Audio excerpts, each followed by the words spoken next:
the figure eight. His hands on top of the ball. Now he turns back around and on the side right here, and just right at that point, it didn't come off clean.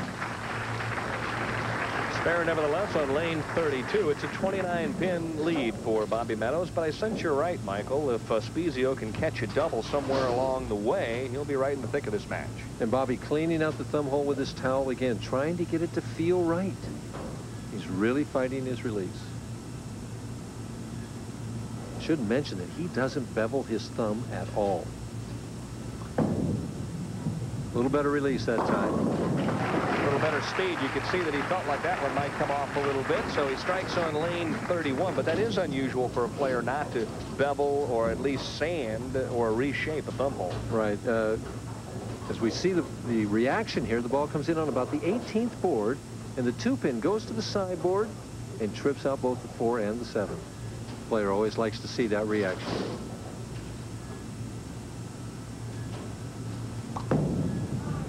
Mickey swung it and didn't make it back. Leaves the 2, 4, 5, 8.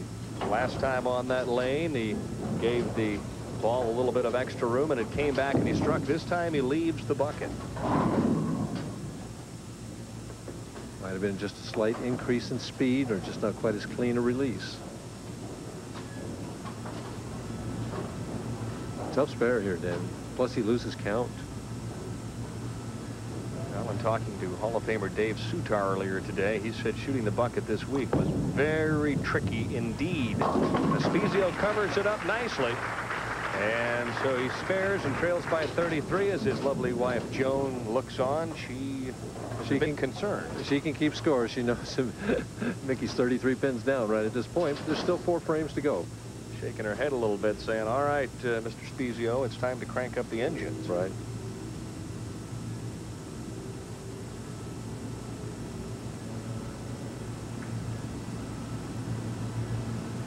Mickey leans back. Then leans forward and comes up with an excellent shot. Really a must shot for him, Michael. At least it gives him an opportunity to string a couple together. Right. See if Meadows now can get his composure back together on this right lane, where he got the wall shot, and that's as close as he's been. He struck on it in the first frame. Missed the pocket the last 2 times on this lane.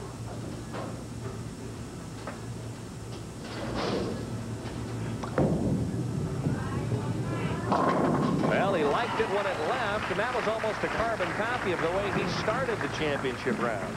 And he's decided that's not such a bad strike after all. Why fight it? Key double there for Meadows in the 7th, increases the lead to 43. And we see the shot here. Ball right over the 3rd arrow. Turning now. Watch the head pin. 4, 5, 7's there. And that's the perfect wall shot. It cleans them out. You know how many hearts Weber has broken through the years with that shot? Yep.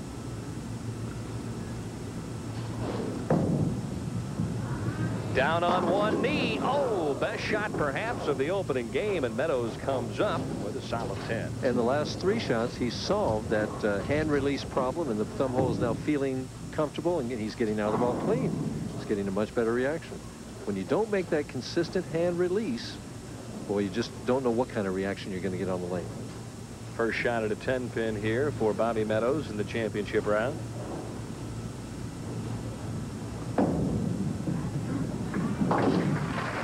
Nailed it.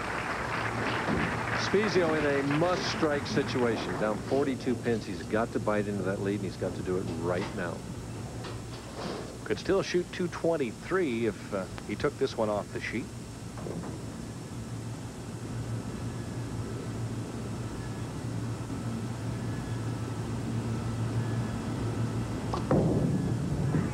Will it carry? Yes.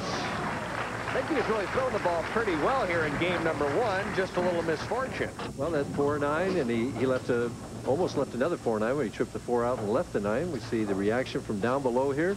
Mickey looks like a big eagle coming at us from there. Both wings back. It's a great shot, Dan. Flaps down. Here's the wall shot. Spezio says, I can do it. Meadows, you can do it. I can do it. I know one thing, Mickey would pay dearly for a strike here in the 9th to give himself some kind of an opportunity. Will it hold pocket? Oh my, what a dandy of a shot. That's showing why he's won 2 senior titles already, coming through in that kind of pressure situation. Now Meadows knows that he has to double, or at least if he strikes here, spares, and gets a decent count, he'll be a winner. But puts a little pressure on Meadows. Meadows could still shoot 245, which would be more than enough to advance him into game number 2.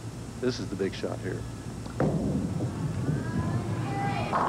Pretty shot. Boy, he got that in, and it just held pocket all the way.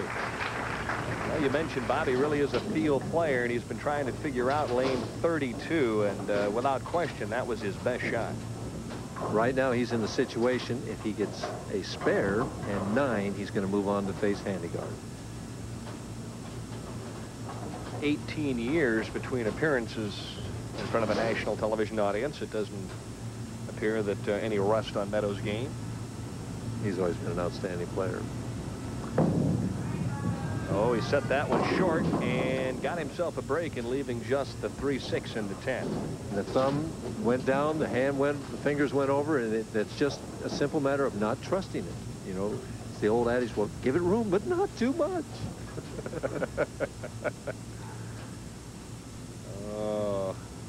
You have to have courage to bowl in the championship round. Tough spare here. Boy, he just lofted right at him. That was intentional, Den. He got it out there and just straightened it out.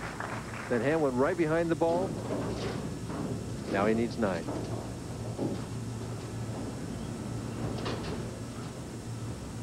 Watch this spare shot. Now watch, he will not come over the top of this ball. Figure 8's it, but see how he stayed right behind it? A little more loft for a little less break. Right. 9 or a strike, and he moves on to the next match, and there it is, a wall shot. So Meadows with a very solid game here in the opening test, shoots 225, and he closes out Mickey Spezio. And 18 years didn't hurt him at all, did it? No. He came right back and said, hey, I can still carry that wall shot. It's what I did back in 1972. It's just like yesterday. As a matter of fact, he's 2-0 in championship round play. Now he's 3-0. Mickey Spezio will finish up 5th this week and pack the bags and head for Battle Creek, Michigan, which is where the senior players will converge next week for the $50,000 Battle Creek PBA Senior Open at M66 Bowl. And a good friend of ours, Buzz Fazio, going to be on hand there. The buzzer will be around, I'll tell you that. I remember years ago when I was 15 years old that I kept score for Buzz Fazio when the old Falstaff team came to my hometown. Well, there was never a more marvelous competitor than Buzz Fazio. A couple of good competitors here, but moving on is Bobby Meadows. He'll take on John Handegard.